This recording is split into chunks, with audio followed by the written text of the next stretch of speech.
go back, take you to Seychelles. You had listed an experience of Seychelles. So I would like to know how it came about to actually get that job, and also how it was as an experience, how it made you grow, how it made you feel being in a completely different country and an island at that.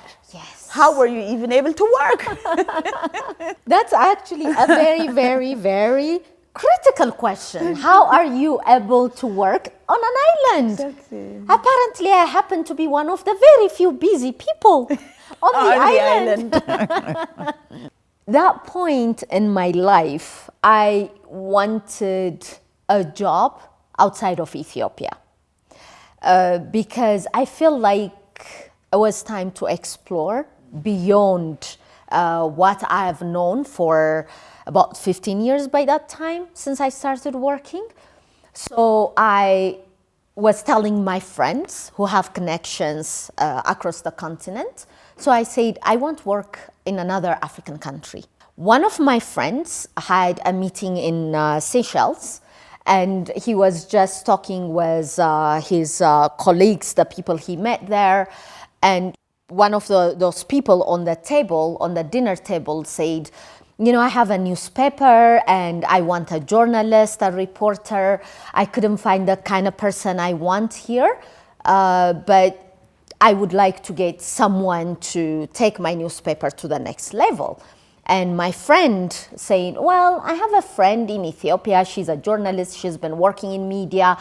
I don't know if you can afford her, but I'll ask her. That's good. Yeah, and he came here. He called me. Oh, I got you a job as a reporter in Seychelles. When I picked when I took that call, I was with my family, and I was like, oh, really? Wow, okay. Let me think about it. I hung up and I told my parents, well, I got a job in Seychelles, but I'm not going. And my mom asked me why not. And I said, well, my daughter is only 2. She was 2.5. I can't leave her. And my mother is a very practical woman. And she said, why not? She's not salt. She's not gonna dilute, or If you go. if you go, well, we're here. Exactly. So just go, do your thing. Are you sure it's for 3 months? And my father and my mother, they just said, yes, go, do this. Just because you have a child, it doesn't mean that your life has to be put on hold. Your dreams, you cannot pause your dreams. Go do your thing.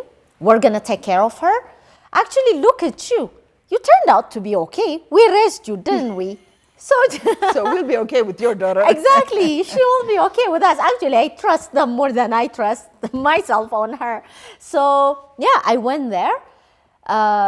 It was very difficult at the beginning because that was the first time that I had to leave my baby for that long. And also the pace was different. The island pace is a vacation pace. So it's slower than ours. Oh my God, slower than yes. Ethiopia. Exactly. So now I understood why people from New York and London think that we're so laid back, because I was the New Yorker in Seychelles.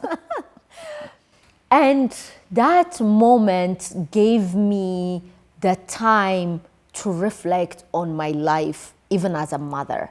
Because for that long, I've been a mother for over 2.5 years. I didn't get a chance to reflect the person that I became after I had a child. So that time made me see how grateful I was for everything that I got in life. And also it's very tough because it's a completely different culture. It's because they're less than 100,000. And at that time we were close to 100 million. So the life of a small nation and a big nation and a young nation and a very ancient nation, Wow. It's completely different. And they're very far away from Africa, the mainland. So their connection to Africa is not as strong because really physically they're far. Right. The Indians are closer to them because of the trade line, and everything is different. So for me, I got a chance to learn about different aspects of life, different aspects of Pan-Africanism. They chose to be Pan-African. They chose to give visa to anyone who has an African passport. Wow. They are one of the very first, like Mauritius, Seychelles, Rwanda, Ghana came after them. They said for everyone who holds an African passport, they can come in for 3 months. Oh. Yeah, as long as you have a return ticket and a place to stay, they're good. They chose to be that kind of Pan-African nation. So I loved it, and oh my God, I loved the people. I think in one of my previous lives I was an islander because I got there and it felt home. I'm like, I think I've been here before. And the beauty, oh my God. Whatever pictures and videos you've seen about Seychelles, they didn't even show you 1/10 of it. Like the lens did not do justice. I mean, my apologies for the cameramen and women behind the cameras, but really, yeah, it's a beautiful place. So it was a great place, and I'm going back. I went back once, and now I'm going back because was my coffee business. That's one of coffee business was concepted. The concept came and happened in Seychelles. Yes. Is it hard to do journalism with young children at home? How? When you have a child, is it hard to do journalism? Because journalism takes a lot out of you, right? Oh, yes. Like you said, you have to either go places, research. So when you were doing this, she was younger. Yes. She's now 10. Yeah, she's 10. So yes. Back then, between the years of 2 and up, was journalism hard for you? But then you had such a supportive family. I do. I am very fortunate. I mean, I cannot be thankful enough for my parents, what they have done for me and for my daughter. I consider myself as a bonus mom. She has a set of parents. Oh my God, they're not just grandparents, they're parents and grandparents at the same time. So for me to pursue what I love as a career, as a profession, was easier than many because of the support system I have at home. But staying away from her has always been difficult, but as much as I can when I'm at home, I give her time. So, for example, what I do is when I travel, then I make sure that when I come back for a couple of days, I'm with her. I don't turn on my phone. I don't change my SIM card. My phone is off all the time. At least for a day or two, I spend time with her. When I'm here, for example, every Saturday is our day. It's our mommy-daughter day. Even if I have something to do, I take her with me.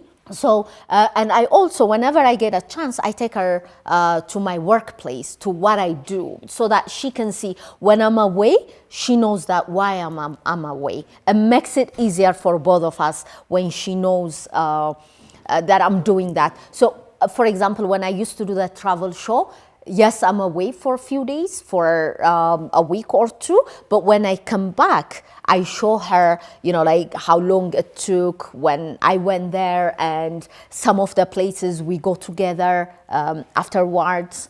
I tried as much as I can.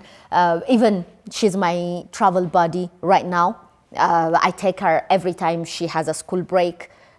Somewhere. It doesn't matter.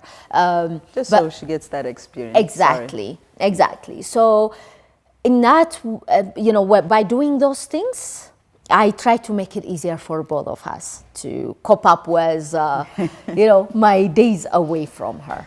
You've started coffee exporting coffee. Yes. Right? So why do you export in Africa as opposed to Europe or America? Would you call yourself a Pan-Africanist? Oh, I am a Pan-Africanist. Oh my God. For sure. Oh yes, no yes. denying that one. I actually say, I think Africa is my size. Like Ethiopia is, it's not to undermine it, but I feel like it's a little small. We should go beyond. Right. I mean, Ethiopia is huge, but Africa is where we should aspire. Like, the waters should be our boundaries. Red Sea, Mediterranean Sea, Atlantic, and the Indian Ocean. They should be our boundaries, not the, like the human-made, non-existent boundaries. Yeah. So for that reason, I've always considered myself an African, a Pan-African. Why coffee in Africa? Well, let me say why coffee. The reason I thought of coffee as a business started in Seychelles, because whenever I travel with my coffee. And my coffee maker, because I always get disappointed with the kind of coffee I find, especially in other African countries. I see that now you have entered the coffee business. So you've started exporting coffee. So why export in Africa? Why everybody else is focusing on exporting to Europe or America? Your focus is Africa. Yes. So for a few reasons. The first one is because the idea of getting into the coffee business was conceptualized in Seychelles. I met a partner who's interested, a businesswoman who's interested to partner up with me in importing and distributing coffee, Ethiopian coffee, in Seychelles. So that's how the idea came 6-7 years ago. But then, because I was not ready to settle in Seychelles running a coffee shop, I put that idea on hold, but we kept in touch with my business partner. So thanks to COVID, when I re-strategized my life, I was looking into different things to pursue. And because I did a lot of trainings online, and also I did some reflection, SWOT analysis on my personal skills, strengths and weaknesses, then I realized coffee is the best way to go. I contacted her, she was interested, but before I went to Seychelles, another opportunity came for me to start a coffee business in Kenya. My idea has always been exporting coffee to African countries. One, because that's where I couldn't find good coffee. Everywhere I travel in Africa, the most difficult part is to start my day with good coffee.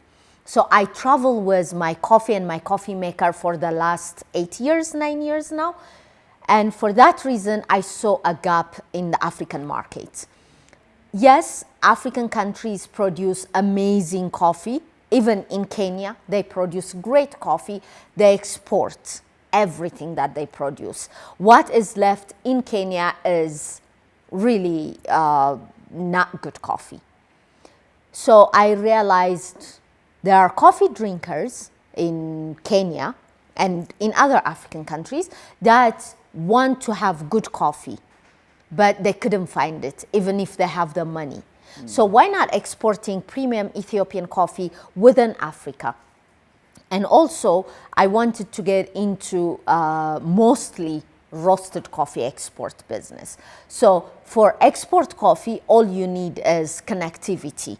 And we have Ethiopian Airlines flying to so many African countries, even 2-3 cities within few African countries. So we can deliver fresh roasted coffee from Ethiopia, like premium level coffee, premium grade coffee. And also my network was in African countries is very wide.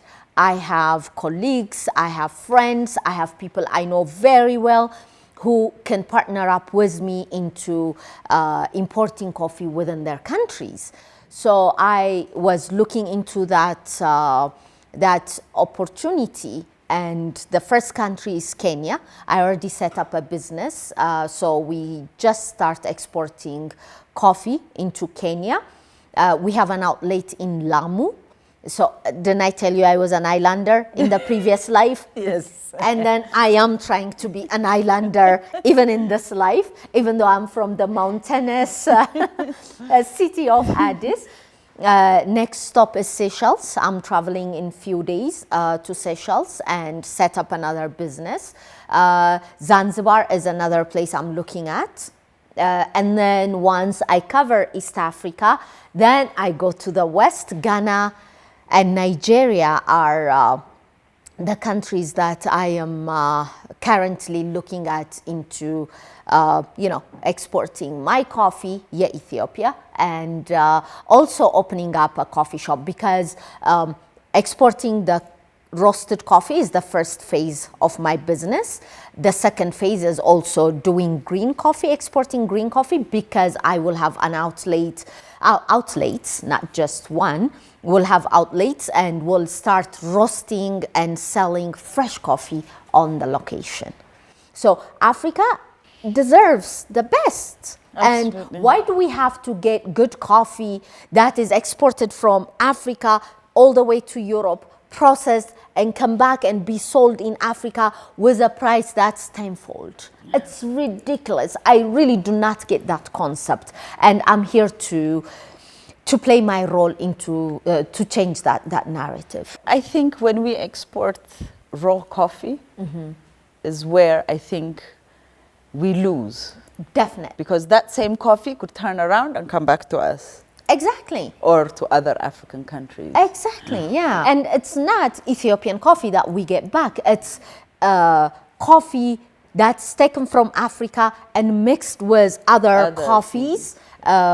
And the grade is not the same, the taste is not the same, it's processed, it's not fresh. And also we lose money because we don't add value while we process it here in Africa. So no, we should get the best coffee with a much lesser price as compared to what we get from Europe. In terms of coffee, how long are we going to downplay the origin and continue calling our premium country brand Arabica? Why is that? Isn't it downplaying origin identity? Do the Arabs even grow coffee? I've never understood the logic behind that. That name was given not by us, and because whoever came across coffee first is through the Arab world. And there are lots of things that are going on in this area. Let's not get deep into it, but that's also one of the reasons that I wanted to get into coffee, to change the narrative, Brilliant. To own what is ours, to regain our ownership over coffee. Coffee Arabica, even when I say it, it really gives me pain. So I say coffee Ethiopica. I mean, we have to call it Ethiopica because it's from Ethiopia, but because everybody keeps asking me, what? I haven't heard. I know Robusta and Arabica. Oh yeah, they call it Arabica, we call it Ethiopica.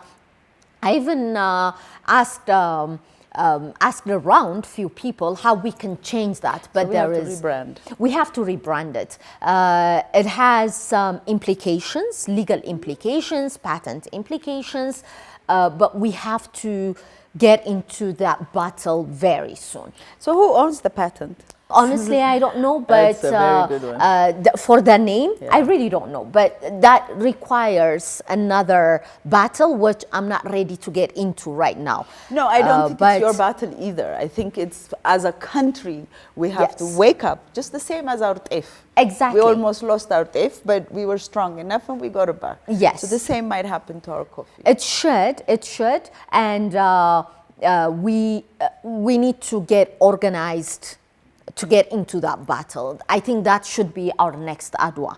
Coffee is ours. Right. And another thing is we sell premium coffee. We export because we need the dollar with the hard currency to import other things. Well, I started drinking really, really good coffee when I started exporting. Because now I drink grade 1 coffee, export standard coffee, which is not allowed to be sold here in Ethiopia. So I get the best Ethiopian coffee in Kenya. Can you imagine? That's the other I know. issue. But what we can do and what I see we can do as changing the narrative, owning the agenda, is by telling our own stories when we sell the coffee. Not just the green coffee. When a lot of us has to get involved in exporting roasted coffee, and even when we have to be able to control how we tell the story of that coffee. When we have more and more people get involved, not only in the coffee, but also in the media space, that's when we tell our own story. That's when we take back the ownership of coffee. But coffee is one of my kuchet, you know, it's, yeah, don't get you started. No, don't, please don't. Well, since we started, Okay. I am going to ask, this might be a question you might want to answer and you might not. Because I had actually interviewed another person that actually exported coffee from Ethiopia and imported chocolate into Ethiopia. So she exported coffee to Ghana, Yes. specifically Ghana, and then brought their chocolate, their cocoa, to Ethiopia. Yes. So now in doing that, this is an import and an export. Now, when we're talking about Africa, supposedly we're supposed to get into our Africa free trade. Yes. So now you've actually chosen to export from Kenya, or I should say your main office is in Kenya. In Kenya, yes. So, of course, why are you in Kenya is my question when you're exporting Ethiopia coffee, and the name of your brand is Ethiopia Coffee. Is it because it's easier and they've set up the free trade, or do you have another reason why you are actually exporting from there? Because I know it's hard exporting from Ethiopia. Sure. I don't think we have integrated well enough to start the free trade. Not yet. The reason for me to get into Kenya is because I found a business partner in Kenya. So even it was not even in Nairobi, it was in Lamu. Okay. The first leg was Lamu. We still have an outlet where we sell Ethiopia coffee there. But then we came to Nairobi because that's also where the bigger market is. And because I am currently also working on building an e-commerce so that we can export to wherever our coffee is demanded. I want that to be set up in Kenya, in Nairobi. Because doing business in Nairobi is easier, way easier than doing business in Ethiopia. The ecosystem of technology and finance is set up. So it's easier for me to export one big load to Kenya and then do the retail from Kenya. Because the platforms are there, the system is there, the ecosystem is already set up. It's much, much easier. So from Kenya, it's also easier for me to get into other East African countries because of the East African community, which Ethiopia is not part of. So if I set up a business in Kenya, that means I can be in Rwanda, Tanzania, Uganda, Rwanda, and now in Congo, Democratic Republic Congo. So that gives me access to all 5 countries in the region. As opposed to from Ethiopia. Exactly. And for e-commerce, they already have a well-established system and understanding of using the digital space for buying and selling. So it's easier for me. And also, once I learn the business in Kenya, then I can branch out to other parts of Africa. But my target is Africa. I mean, I will do other countries. I'll export my coffee to other countries, but because the demand comes from there, I will not go to those countries first before I get a good coverage of Africa. I got you. Yeah. We deserve good Ethiopian absolutely. coffee across Absolutely. Africa. You know, I did earlier. I was going to ask you when you actually mentioned why we don't drink good coffee, the rest of Africa. It's always exported. We always export So, it, yeah.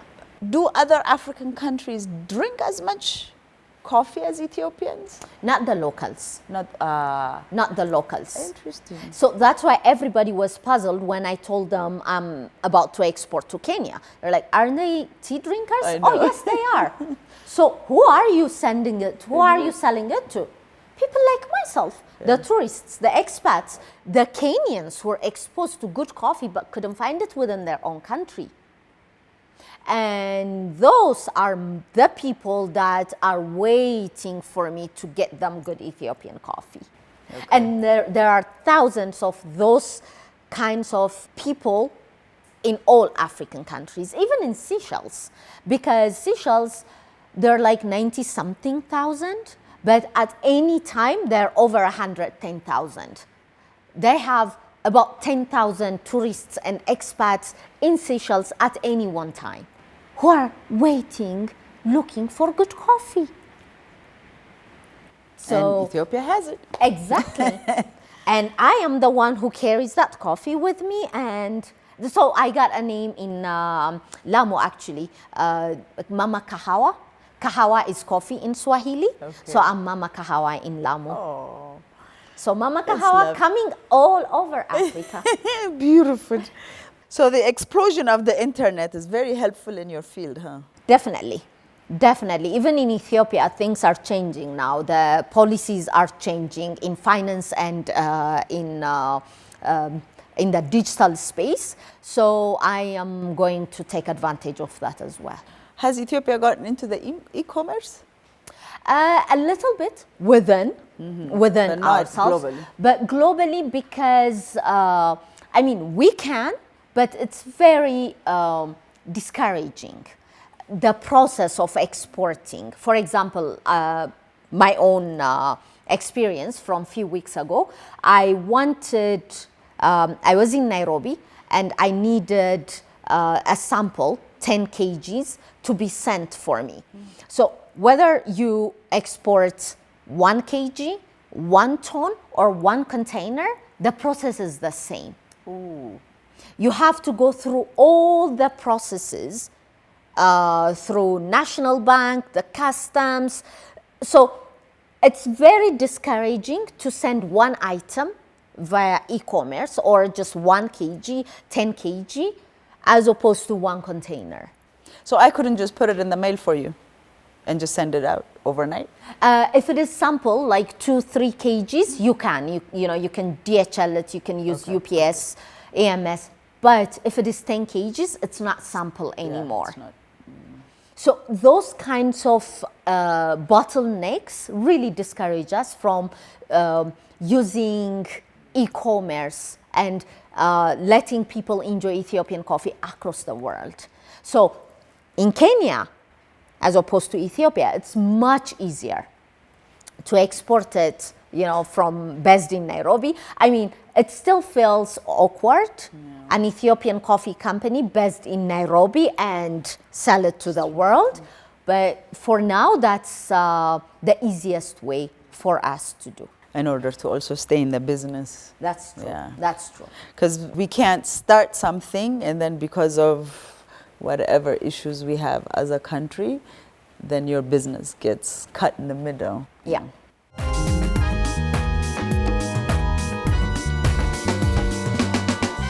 Do you work in an especially women-oriented capacity? Is the field of journalism open to women in this country? For me, when I entered the media space, my gender, the fact that I am a woman, did not stop me from anything. So I have to be honest here.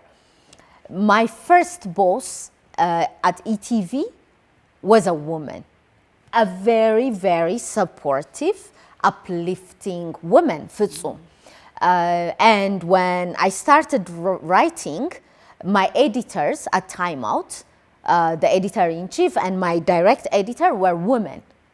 Actually few years older than me, so we were at the same age group. We used to hang out together as well. And then when I joined the NGO world, my mentor, who I called my professional mom, she's a woman.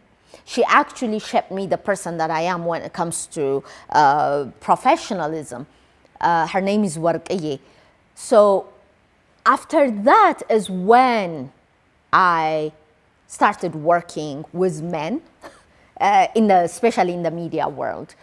But even then, I didn't see any challenge that came just because I was a woman. The media space on its own is challenging.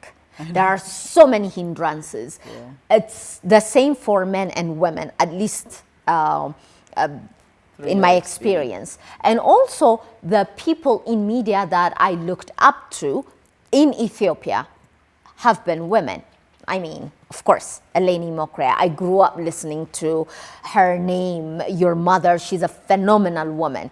Ma'aza Birru, you know, and even when I was young, watching Roman and Helena, I was a kid, but I saw them on TV and I was like, oh, okay. So for me, that was not a forbidden or a challenging place that I should not get into. So I never felt that challenge. But it doesn't mean that women did not experience that challenge. Right. So what I understood as I get older is the fact that I was privileged gave me a responsibility to uplift other women in whatever area I get involved in, to give them access or to allow them get the opportunity to empower themselves. So that's why I'm more passionate about women's issues, because I know what I got. Right. I don't know what I missed, but I know what I got. And I want every woman and girl to experience that, to have access, to be heard of, to get into, get access her own potential, shine as bright as she can, because I was allowed to do that, to be that. So that privilege came with a responsibility of allowing, letting other women get that opportunity.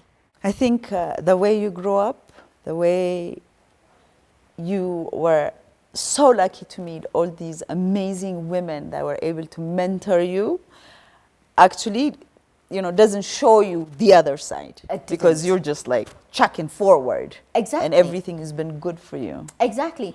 Actually, I was never told I cannot do anything. Right. I was never, and especially, you cannot do because you're a woman. Can you believe it if I tell you that the first time I heard that statement, you can't because you're a woman, I was 30. Wow. Yeah, the age of 30 is when I first heard the word. And I was like, what? Really? And can you guess what I was told that I cannot do? No. Climbing Ras Dashen. Really? Yeah. Wow. And you showed them. I was like, you're not going to Ras Dashen without me. So I went with them. But the guy who said that is my age. I never expected something to come out of him. So they were actually chatting, and I walked in, and they all kept quiet. And I was like, what are you talking about? And they said, no, it's okay. No, I insist. You have to tell me, because these are guys that I hang out with. I have book clubs with. I discuss different ideas. I go have coffee, go dancing with. So when they just kept quiet, something was off. So I insisted. And he said, no, we're talking about climbing, hiking the Samin Mountains and climbing Ras Dashan. Okay, I'm coming. I'm in.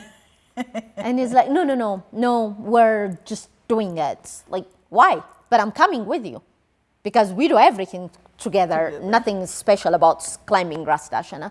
No, you can't. Why not? You can't because you're a girl. What? Really? Oh, I'll show you because I'm a girl. And guess what? I climbed Ras Dashan and then with them. And from all those people, I'm the first and the only person to climb Kilimanjaro as well.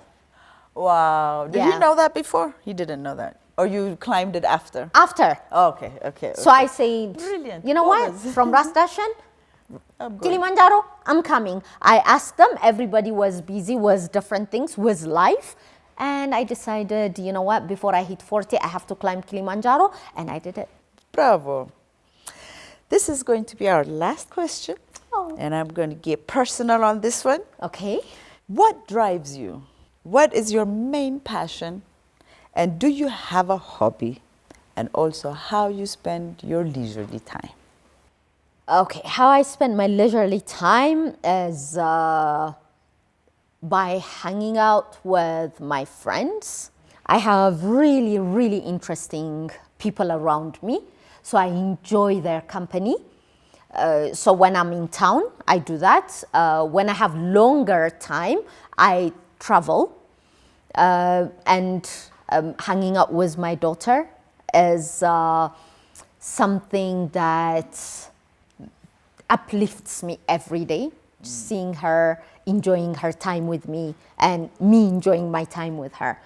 A hobby, well, I don't know. I have a tendency of converting my hobbies and my passion to become my work.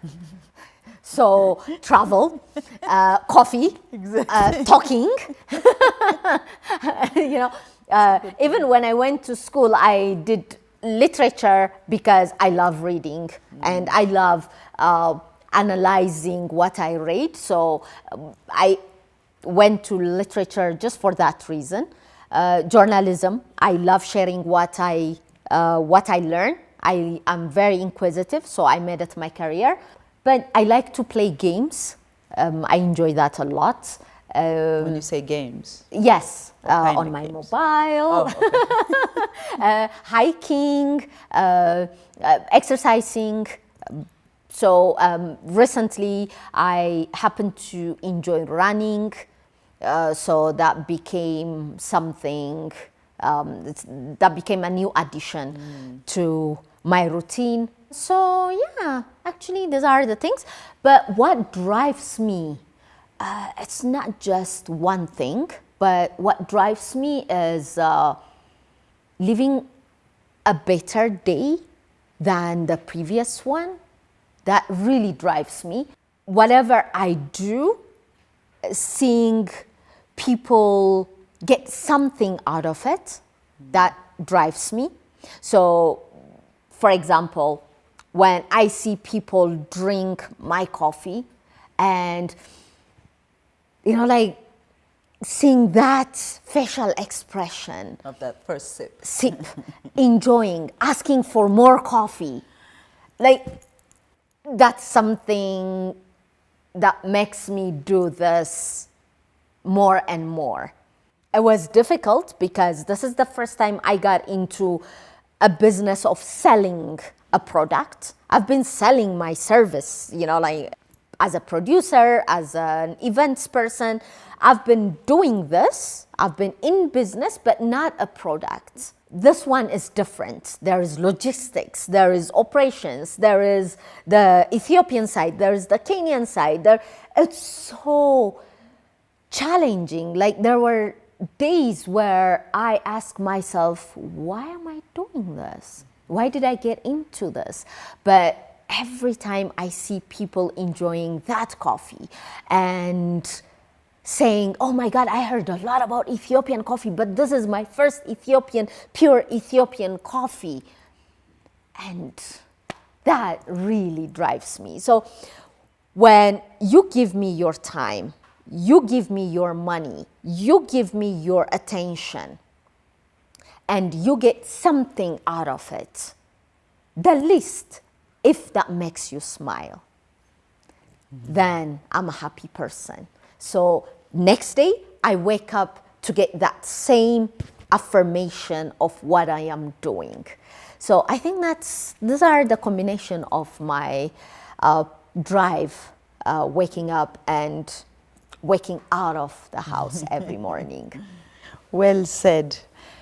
Meti, it was an honor to have you, to sit down and have this wonderful interview with you.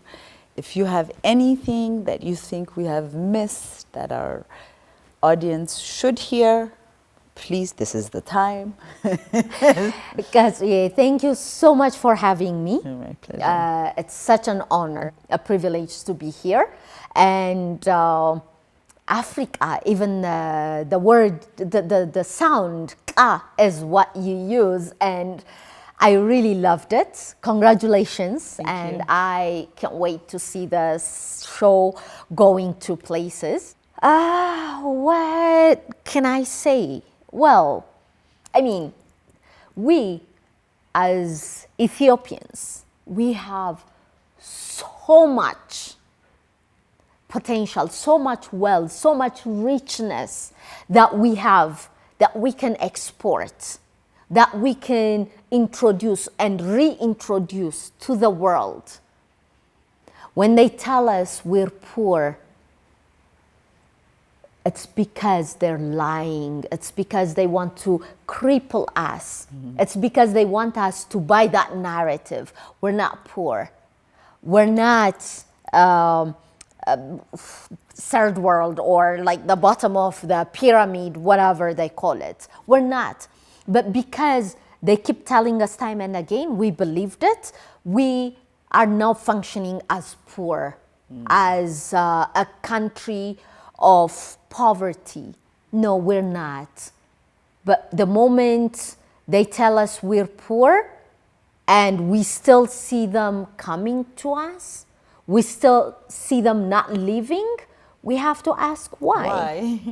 They're still here. If we're poor, What if are we they do doing not here? have anything as they claim, they should have left. But they're still here. They're not leaving us alone They can't. because we're not poor. No. Not only that, if they leave us, then they won't function, Exactly. basically. Exactly. So, yeah, let's know what we have and let's capitalize on that. Let's take ownership of what we have, what we can do, and let's go out and conquer the world. Thank you. Well said.